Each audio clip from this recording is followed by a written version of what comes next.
जय जगन्नाथ समस्त को भीमश्र वर्ल्ड को समस्त को स्वागत। आज आम बनैबा जह्नी पोस्त।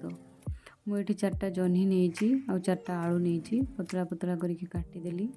तापर किसी रसुण नहीं गली आ 2 चामच पोस्त 2टा कंचा लंका ताको कौन करवा आम भलिक ग्राइंड करदे।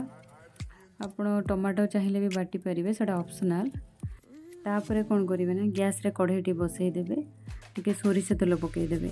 तेल गरम हो सारापर सोरिष टे फुटईदेवे। सोरिष फुटीगला सुखिला लंका तेजपत्र कटा जाइथिबा पियाज पकईदेवे। ताकू टे भाजी सारापर भलसे कटा ही रखि जह्नी आ आलू को पकईदेवे।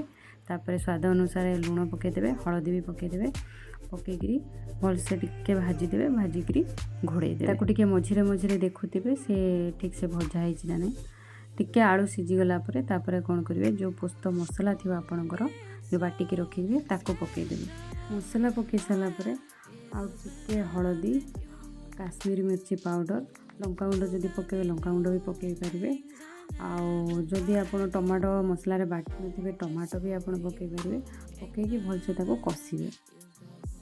5 ରୁ 10 मिनट मीडियम फ्लेम रे रखिकी ताको टिके भलसे पूरा कषिबे। पानी फानी किसी पकईबे ताको भलसे पकईबे ता बास्ना गला पर्यंत जमी कढ़ई लगी न जाए। भलसे कषि हो सारा पर टिके पानी देकी ताको बसईदेवे। पानी मरीगला टिके फ्लेवर पे गरम मसला और धनिया पत्र पकईदेवे। देखिए टेस्ट केमिति आसिबो।